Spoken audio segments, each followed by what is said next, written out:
Тыңдармандар, шырмалған тағдыр 3-ші бөлімі. Ясмин жігіті екеуі бір кісінің көлігін айдап кетіп, оны жардан құлатып жіберді. Және де ол көлік өртеніп кетті. Бірақ бұлар өкінген жоқ, қайта қуанды. Қазымның үйінің есігін алдында ана кірпі әлі де жүр. Оған Қазым барып бір қарап қояды. Қазым дәрігерге келіп, сіз маған дәрі бересіз бе деді. Қазым мырза, мүмкін терапия қабылдап көресіз деді. Жоқ, мен оған уақытым жоқ деді.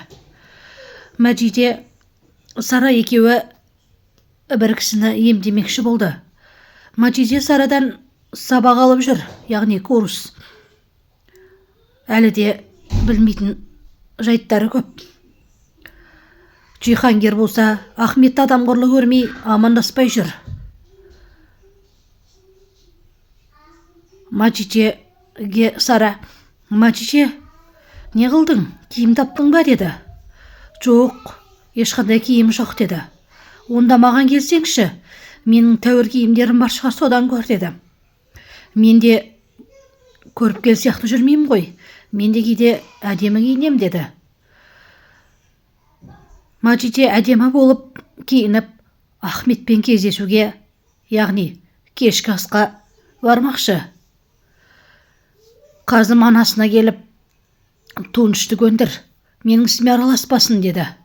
Сіз барлығымызды алдайсыз, сен менің ұлымсың, сүйікті ұлымсың деп барлығымызды алдап келесіз деп, анасын жүрегін жаралап кетті. Ахмет пен Мәжиде мейрамханаға келіп, қызықтарын айта бастады. Сенің әкең қайда деді. Менің әкем қайтыс болған, дүниеден озған деді. Сол кезде Зера келді. Зафирдің әйелі. Зера, мен Ахметтің бұрынғы қалыңдығым деді. Сол кезде Мәжиде мен Ахмет ауруханаға, яғни анасының жүрегі ұстап қалғандықтан, Мәжиде еріп келді Ахметпен. Алла жеңілдігін берсін, тәуір болып кетсін деді. Барлық жақсы рахмет деді. Қазымның жағдайы нашарлап, дем жетпей бастады.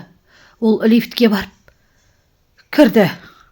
Сөйтіп артынан Мәжиде кіргенде, сізге не болды деді. Сізге көмектесейін деді. Сөйтті де галстугын шешті Мәжиде Қазымның. Жақсы нәрсе ойлаңыз. Теңіз, жағалау, сенбі деді. Сол кезде Ахмет кеп қалды. Сөмкеңді ұмытып кеттің ғой деді. Сенің айтып жүрген қызың осы ма деді Қазым. Я, осы Мәжиде деді. Апама барайын деп шығып кетті. Мәжиде болса Сараға келіп, Сара, есігіңді ашсаңшы, мен барлығын сездім, мен бүгін бір адамды емдедім деді. Таңертең Ахмет Мәжидеге звондап, қайдасың, үлкен аралдасың ба деді. Иә деді.